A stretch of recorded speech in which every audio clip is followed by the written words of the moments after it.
I'm Chairman Thomas and like to welcome everybody out to the North Ogden City Planning Commission meeting for this June 19th, 2024.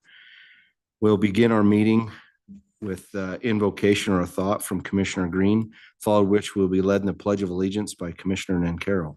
Commissioner Green.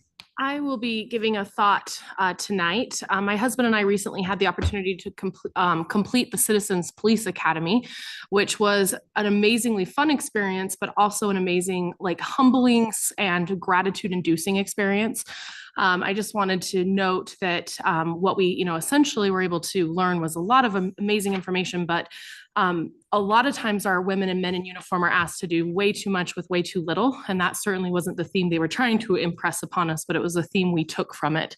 It was very humbling to see how they sacrifice, their selves sometimes, their families, their time to really serve our community. So essentially, I just want to encourage anybody to do the Citizens Police Academy if you get that opportunity. North Ogden Police Department participates in that, and it's an amazing experience. And so essentially just that, and having that gratitude for our police officers that are really the fabric of our community. So that is my thought for tonight. Thank you. Please stand for the Pledge of Allegiance. I pledge allegiance to the flag of the United States of America and to the republic for which it stands, one nation under God, indivisible, with liberty and justice for all. Thank you. We will make note that Commissioners Mason and Johnson are excused tonight. Oh. Consideration and action to approve the May 15th Planning Commission meeting minutes. Any corrections or adjustments that need to be made? I make a motion that we approve the May 15th, 2024 Planning Commission meeting minutes. I'll second that motion. We have a motion and a second. All in favor? Aye. All right. Any ex parte communications or conflicts of interest with our agenda item tonight? If not, we'll open up for public comments. We've got a couple of public online. If anybody would like to make a comment, please raise your hand or type a message in the chat at this time.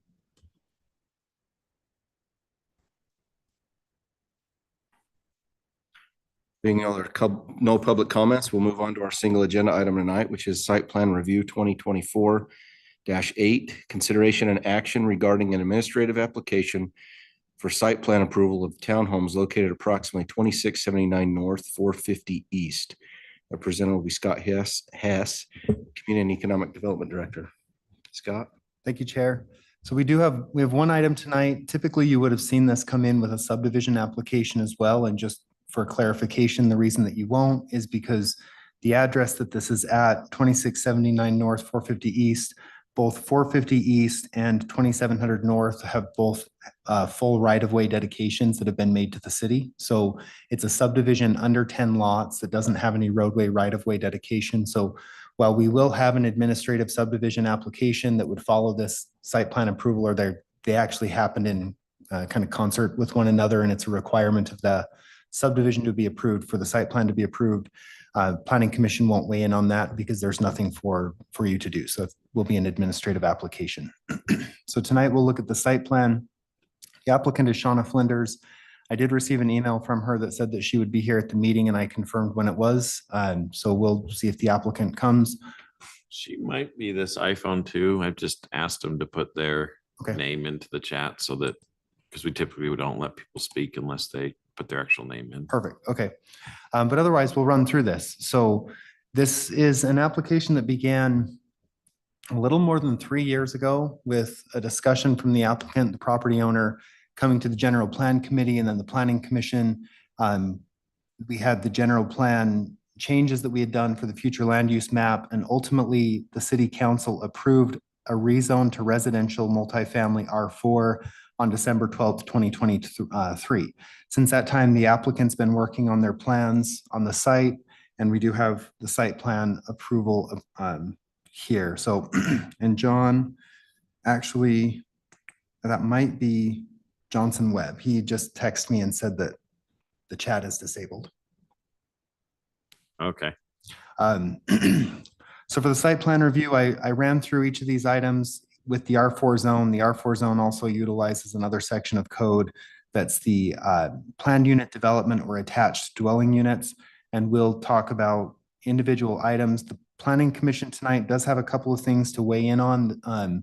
It's a half acre. It's a small site. They've really worked hard to fit the buildings into the building footprint of 30 foot on the rear side setback, 20 feet on the sides and 30 feet on the front. But there's a small encroachment that we can talk about as we look through this. So they're permitted units.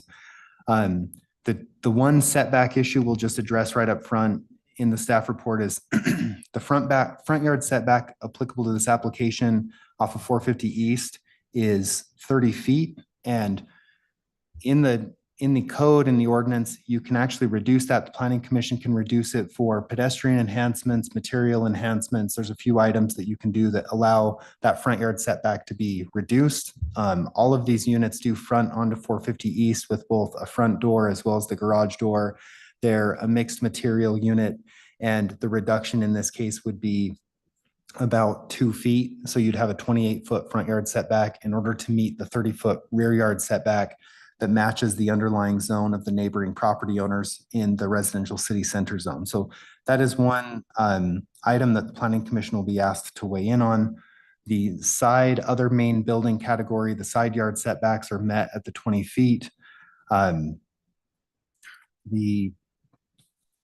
project fits under neighborhood attached dwelling units. It's under 4 acres. The design theme is shown on the renderings. I've received multiple renderings. They're going to be alternating complementing colors. I think in the exhibit, it might be the tans and browns, but there's also an option for kind of oh no, this is the latest version, which is like the grays, the light blues, or the slate colors. But there'll be alternating colors and mixed materials on the front as shown. They're 4-sided architecture, so they will have hardy and stucco that surrounds all 4 sides. And then they each have an unwalled porch in the back. And if you look at the bid construction documents, the setback for the rear yard would be set at the foundation line. And then an unwalled porch can project into a rear yard setback up to 10 feet. So those 8-foot projections would actually sit within the rear yard setback. But if they're an unwalled porch, we don't measure that as part of the setback line. Let me see if there's any other items. Building heights meet. Materials are hardy board, stucco, and rock. And then it comes to the open space. So open space requirement in the R4 zone is 50%. And we've measured the open space and the footprint of the townhomes. The open space provided does exceed the floor area of the buildings, meeting the underlying code and staff's opinion. This is an infill development project. It's located immediately across the street from North Ogden Park, the skate park, the school area, the city park, where the playground is kind of a mix of several public facilities there. So the school actually sort of, John, what's the right word? It's not rents. We have an agreement with the school on property owned by the city. So there's some co-mingling of that property. So I'd say that we really have a park immediately across the street to include playground equipment that's related to the school, but is utilized by members of the public on weekends and in the summer, and really it kind of year round. So from 2 items, one, with it being an infill development, looking at ways to provide some reasonable attainable housing, and that it's going to be just 6 units with a minimal HOA. We're not recommending that playground equipment be added to this site. There will be a small detention requirement, and they can put that underground. They're going to have to detain the water that comes from the additional surface area of the rooftops and the driveways. So the south side of this open space, that 20-foot lot, is likely to be some sort of little depression with a kind of like a bathtub, basically, with some storm detention in it. And that's one of the only practical places to really put a small piece of play equipment. If there were additional units, I think that that's a reasonable request, but this is another item the Planning Commission will need to weigh in on, is whether or not, we're meeting the intent of the R4 code. With it, we don't really have an infill development codified out for this, for something that's like a small number of units. But we just feel like at 6 units, it's going to be hard on the homeowners association, or they may be, they may purchase like a piece of lifetime play equipment or something like that if the planning commission feels strongly about it.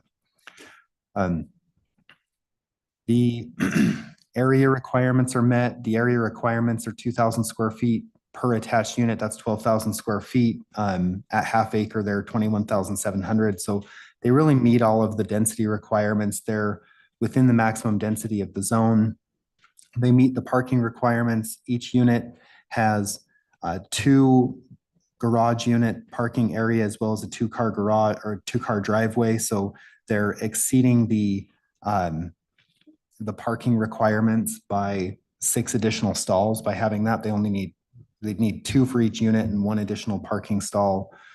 They will need to provide a landscaping plan. There are specifics in the staff report, so we're just identifying in that section of the code 1120-4 for the landscaping and site design standards that a building of this size, the specific deciduous trees, evergreen trees, and others. And as we've done before, we're recommending that landscape plans be delegated to staff for approval, and those are tied to certificate of occupancy with the building permit. So we typically accept those, review them, and then approve them prior to certificate of occupancy, depending on the timing of the year, or we'll have the applicant for multifamily projects escrow with the city the amount of money to put in the landscaping and then give them a reasonable time into the next spring, depending on the time of year. They'll need to locate if engineering requires any light poles that they have, and then on the building itself, they'll all have to be shielded lights, so they can't have any floodlights that are flooding out into the neighbors' properties. That again, request to be delegated to staff as a condition of approval on their building permit. So the recommended conditions of approval: any approval granted for the site plan should be subject to the approval of the minor subdivision. Staff recommends the front yard setback be reduced slightly in order to meet the rear yard setback of 30 feet. This being based on the quality of design, the buildings facing the street, and the materials being presented. Staff recommends playground equipment not be added due to the minimal size of the HOA and proximity to a city park across the street. There's the specifics in the notice of, or in the recommended conditions of approval on the landscaping plan and the location of light poles as well as any exterior lighting. And with that, staff is recommending approval of the site plan subject to conditions in the staff report and is happy to answer any questions. Thank you. Do you have any questions for staff? Who was in here? Nicole, you were here. Or you're the only one here that saw this before, I guess, huh? Yeah, we weren't in favor of it at the time, but. Well, that was only because the neighbors. I think we were Yeah. okay with it, but it's council and the neighbors were not, Yeah. But the So- city council has taken a look at it and Yeah. has. because it's approved it, location, it so, warrants right. it for what our long-term goals are. So I just wondered if it was here. I'm assuming you're the applicant. Would you guys like to address us at all? You don't have to, but do we have any questions for the applicant?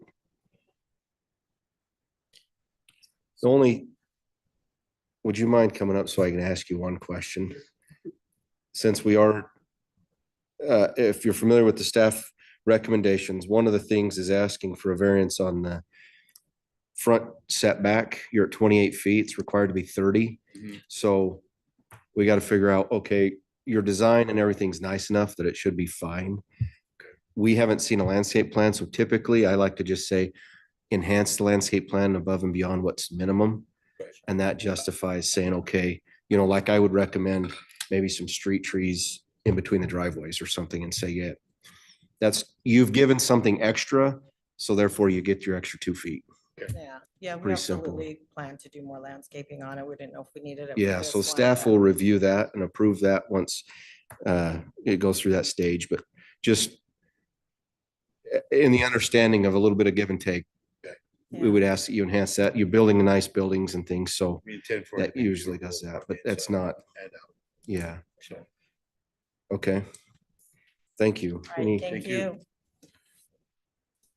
So I guess that you've probably heard my opinion of it. I think it's a nice building. It's done nice and that would be when we don't see a landscape plan, I would just, that tends to soften anything in a neighborhood. It's a little bit nicer landscaping and I would, in my mind, I would prefer, something a little taller than ground level out front, just to help with the big width of the building. So some street trees would be nice or something, but Do you want to make that a condition of approval at this point or leave it up to staff? I think it just staff knowing that we want to enhance landscaping for that 2 feet, I think is sufficient. Cause I don't want to die, like if for some reason it comes back and city says, well, we don't want street Right. trees because the plows are gonna hit them, Right. even though I just put a bunch in front of my house. Right. So, Are you guys okay with the city park across the street? There's no requirement for a playground. Yeah, that makes sense to me. Yeah.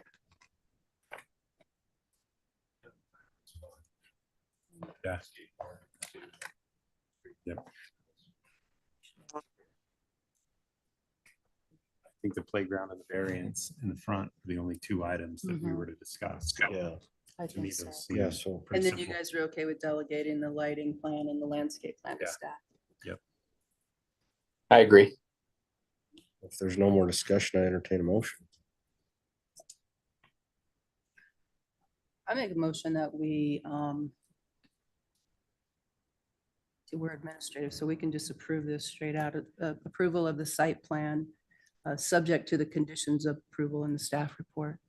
Second. Do you want to just add with the addition of enhanced landscaping on the front in order to reduce the front yard setback? Yes, Okay. with the addition of a requirement for enhanced landscaping in the front to offset the variance of the setback. Now a fervent second. Yes, I like it even better this We have time. a motion and a second. Any other discussion? Commissioner Green, Yes. Commissioner Watson, Yes. Commissioner Nancaro, Yes. Commissioner Bailey, Yes. Commissioner Webb is online with us, correct? He's nodding yes, so he approves. I thought, didn't you say that? I mean, I put in the name Johnson Webb, so I don't, And I vote yes, so. Sorry, Johnson, if you say no, we pass it. Oh. anyway.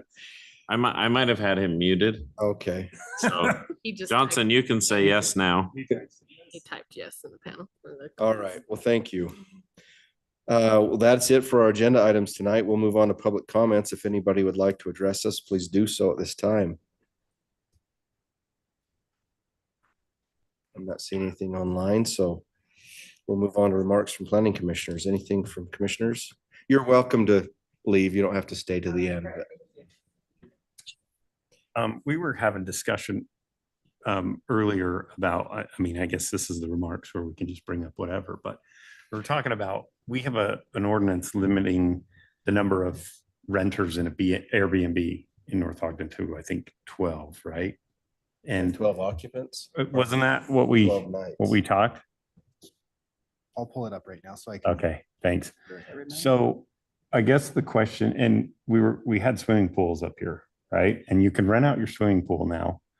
And there's a pool in North Ogden that is saying, hey, you can rent out my pool for an hour and you can have as many as 60 people at this pool. And so is that something that we want to address? Am I bringing this? That's a good So, point. It so- turns it into like a North Shore recreation area. Right. I mean, is that something that neighbors want or that the city wants, or is it something that we want to tackle? I'm And this is relatively new. I mean, so Airbnbs, our occupancy maximum for a short-term rental shall be no more than 12 persons. So that's what we have in our current code for Airbnb. But now through websites like rentler.com and this swimply.com, you can rent out space in your basement like a storage unit. You could rent out garage space in your garage to park a car. People who have larger lots or RV pads will rent out their RV pad to people who want to have, dry storage essentially for the winter. So they're new, all this new online businesses. It's different than just Airbnb and VRBO. I mean, people are monetizing every aspect of their properties at this point. So as the planning commission, you would be in a recommending position to the city council. And if you want to recommend to staff that we look into these and see what is reasonable to regulate and what's, maybe overarching overregulation, we'd be happy to do that. This one's a new one to me. I don't own a swimming pool, so I've never thought about owning one and renting it out on The an other hourly option would be- basis. The obvious one would be like a home-based business license or Mhm. something, right? Yeah, which you have to obtain a rental business license for an Airbnb. So we could require a rental business license for any of these amenity rentals. Like we could write an ordinance that would be short-term amenity rental, like short-term residential amenity rentals. And then you obtain a business license and you track your income for any and all of these types of services. But then we would be able to track if people, picked up the license, folks who have several RVs on their large lots that they park on the back, and we can make sure that they meet our parking requirements and their locations and that they're not having people live in them and any other number of like external impact that might create. Or maybe these are one-offs or something that are small that aren't going to stick around for long enough for us to worry about regulating. But it seems like if there's 60 people coming to a residential swimming pool and they all are parking in a cul-de-sac or on one street, that's a pretty massive impact to the neighborhood compared to like a family party that might happen a couple times a year or something like that. Well, I mean, I run a home business, and some of the regulations, which I think I don't really care about the pool rentals, but I'm adding to the conversation, because we're all making, I think the biggest point here is the amount of cars and it's not the people in the pool, it's the amount of cars and traffic in a neighborhood, I guess. I have a neighbor that runs a home business as well that creates quite a bit of traffic. And I do know that there's a code on the books that stipulates how many visits or customers Right. or clientele can come to your home. And that's where I think if I'm not allowed to do that for my business, how can a pool rental business do that as well? So maybe it's more about having them register as a business than it is regulating how many people are there, because that sort of one cancels out the other. Because there'll be Yeah, if you parameters. created it, rather than saying how many people they can have at the pool would be, you know what, you're gonna have one additional parking stall for every 4 guests that are there. Mhm. And so then if it's literally, I mean, obviously there's street parking and people can say that, but because I don't know that they gotta house their own parking, but if you say, well, without burden, using street parking in front of your property and your own property, or something like that as a way to regulate the number of people at something like this without regulating the number of people, Yeah, but I've had neighbors, I had a neighbor get shut down by North Ogden City because their business would be taking too many shipments per week per the code. There's too many visits to their home To a business. residence. I remember. So for me, I just yeah. don't know. They're gonna make me move because When- Amazon comes to my house 3 times Yeah. a day. Well, when we had a preschool in our Oh. basement and we had to, their pick up and drop off.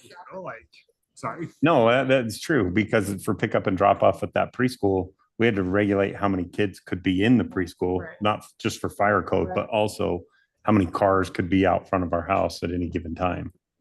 So, Like my opinion on the matter would be if there's a regulation and a restriction on a business, yeah, pool rental business should be following. I agree. So maybe we need to look at making those businesses, right? Like they should have a business Home license. business laws or ordinances of North Ogden, because Okay.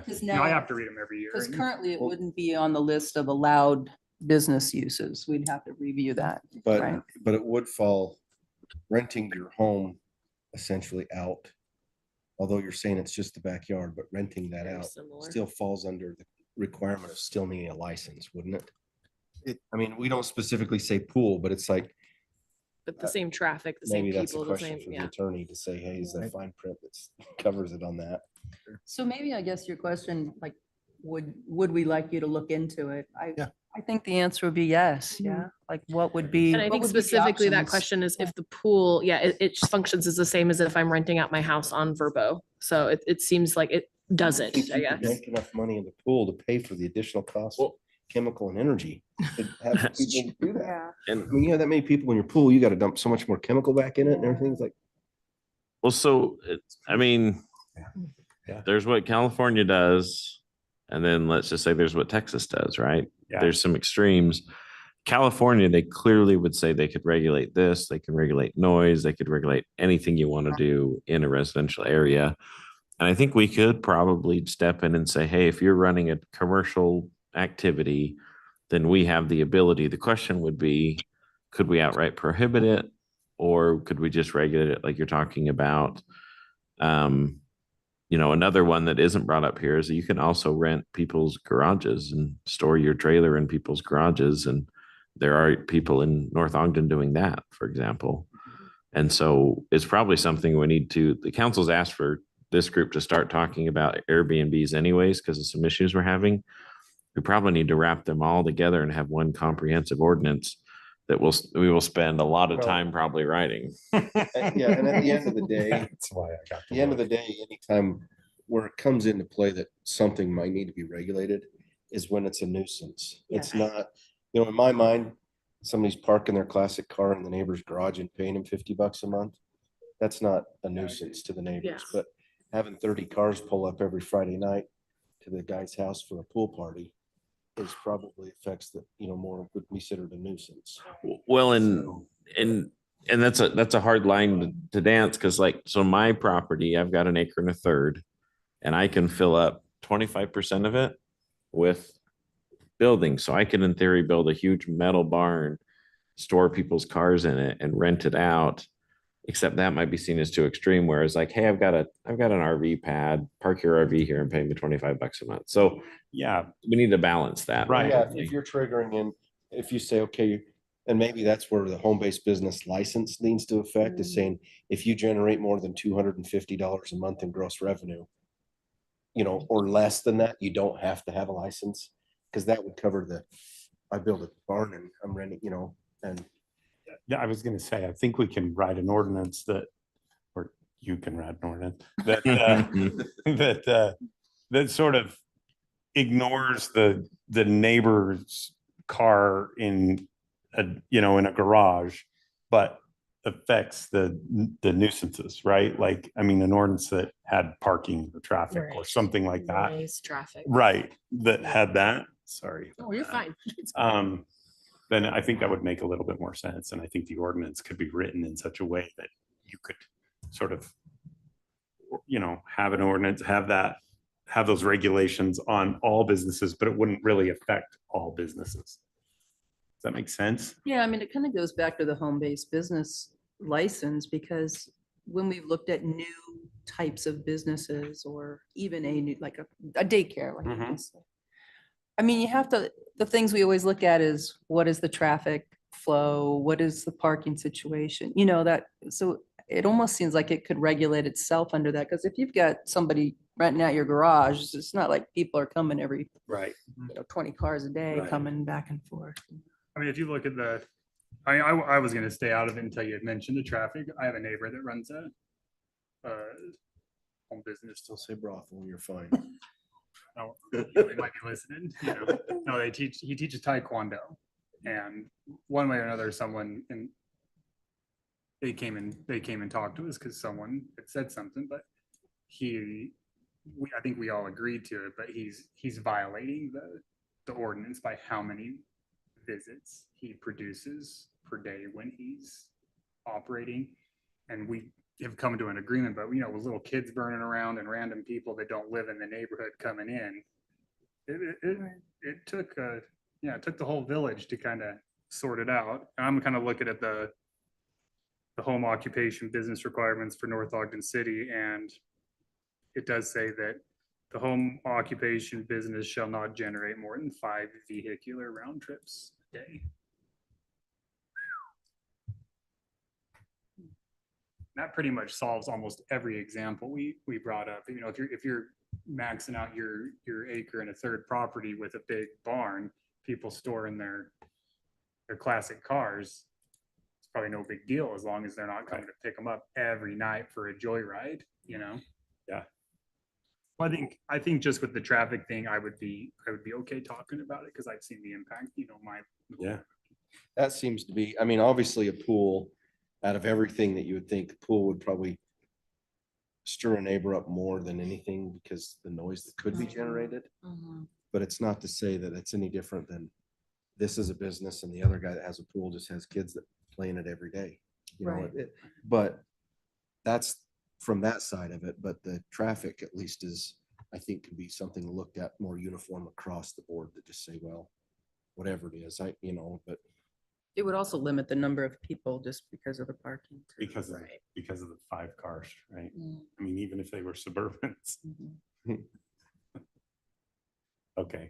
It's But an at the interesting same question, right? time, I think it should be talked about, because if it does come up as a problem, like this happens and let's say it becomes popular, maybe this person, but somebody else's pool is the gathering place every weekend for a party, because, the kids or people that go rent an Airbnb for a weekend night to have a party there because they can't have it at their house. Now all of a sudden they can do that with the pool. Like, that may become a nuisance.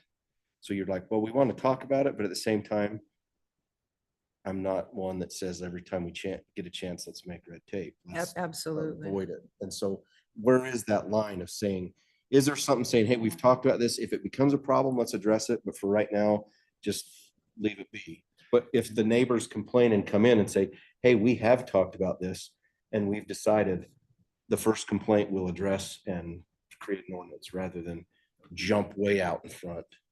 And I think my question is, are they already violating what's on the books? Does it need to be addressed, or is it already being violated? Because another point here is, a home occupation business shall not use any accessory buildings, yards, or space outside of the main dwelling. Well, and one thing that, because we've also had someone asking questions about home bakeries and people who are, cooking goods and selling it someplace else. And maybe as we go down this, that if we approach it from this idea of let's find out what we can allow with appropriate restrictions, as opposed to saying, let's disallow everything, because Right. there are lots of creative ways that people can generate income that aren't going to affect their neighborhoods. And maybe we need to allow for more of those without changing the nature of the character of the neighborhood. Or maybe there's some things that are allowable, for a change in character, but I'm just guessing that this is the kind of policy stuff that we'd really like to get the planning commission focusing on, because this is where you can kind of have that think tank and churn ideas around instead of just, reviewing boring site plans all night. Like the site plans, but It sounds like, to recap then, that staff's going to look into this a little bit for us, bring some information back, and then that's our launching point. Is that correct? Yeah, and I'm happy to do that. Well, I'll send this out to the listserv for the state planners and see what their responses are. My guess is that it usually starts in gateway communities first. So like your Springdales, your Park Cities, your Kanabs, Moabs, that sort of thing, even St. Places the George. cities like to regulate the, everything. the places where this sort of thing happens, people go down to, I would imagine if there's not this sort of ordinance already in Southern Utah, I'd imagine it's coming, because people are going to go down and use the swimming pools in St. George like almost 12 months a year, and people will rent spots and Airbnb it. And if But at this the is an same option, time, down there, every other house has one, right? And so maybe it's less not of- to that yeah. depth, but So maybe it's less of versus an in our impact. community, it's a lot fewer. Sure. And so, But we typically see these sorts of ordinances start in the places where they have already butt up against the major issues, where we might have one or two of these that have turned into an issue. And I don't even know if we've received any complaints, but I do know that we've received some complaints on our short-term rentals. And it's, we almost have so few of them that when we get complaints, it's like there's more visibility on them, because all of a sudden it's like, oh, we have one or two bad actors, when in reality we have a very small percentage of our total residential units as short-term rentals. So we don't even know how many are operating. So we do know that there are some that are operating without licenses. So I'm happy to find out and look into what's going on. I mean, by Commissioner Bailey, your point, we likely could use code enforcement on the home business, home occupation, to say, you don't have a home occupation license, you're generating more than 5 trips, stop it. And that would be one strict strict way to read the code. But I think to John's point, one, get the planning commission thinking on policy, and two, I'm all about trying to figure out reasonable ways for people to monetize their property if they can, especially in today's economy. I mean, if they can figure out a way to make their housing more affordable by renting out their basement to someone to store stuff in it, like that's pretty low impact for a neighborhood and might help somebody clear a mortgage payment.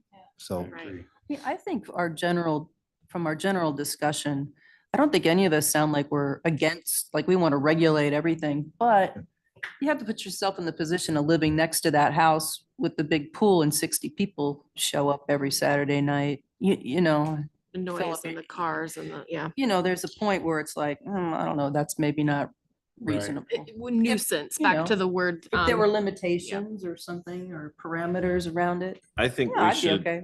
I think we should require them to do this. You have to have a castle themed pool and you have to have these giant tiki torches. Perfect. hey, if it's 5 15 passenger vans, I then know. maybe that's fine. Yeah, Maybe sure. that's the. Carpool. Yeah. You rented the pool for $29 an hour, but you spent $180 renting vans to have your people there. So you can start See? renting your bus out. That's. Yeah, there you go. And then Scott, on a unrelated, but kind of related to staff, I believe at a prior meeting, we had a discussion about the wall. The fact that there was not a limitation on how tall the wall could get right there facing the road. And I think staff was going to come back with something on that.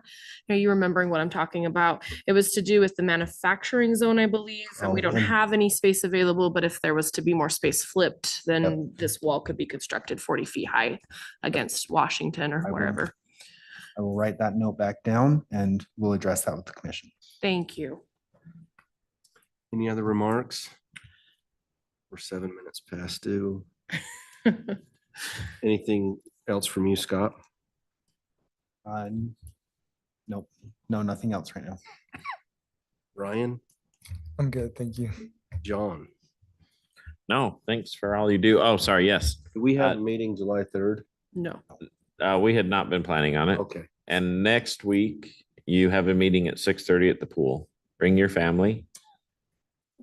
Food. If you, Katie sent out an email to let us know how many, but if you didn't get that email, you just want to email her directly or let me or Scott know, we'll let her know to count you. But free, we have the whole pool to North Ogden folks, so come and enjoy. And there are prizes if you contribute to the employee fund, and I think some of you do. If you don't, and you have to be present to win, so if you don't contribute, let Katie know, and that maybe they can get you on the list. I don't know. If you start contributing, so It's like a city employee party or something. yeah. So, and we include planning commissioners, so bring your family and come down and just come to the pool at 6:30, and there'll be food and swimming and. I'm going to Eric's. He's renting it out. Silly branded We're gonna area. have I gave him $100. dual party, yeah.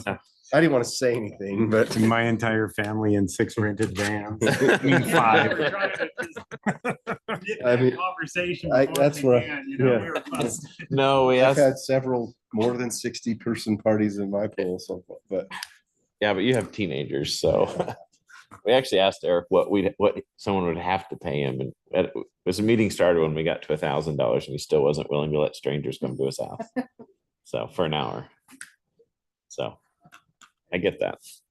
Or some people. Yeah, I think a private pool party, a missionary homecoming, things like that, those don't put stress on the neighborhood. Right, right.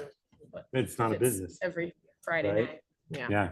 somebody building a big house in the end of a cul-de-sac, which causes 100 trips a day for looky-loos is annoying. I'm gonna get mad at that person. Those people are mad. All right, motion to adjourn. I motion to adjourn.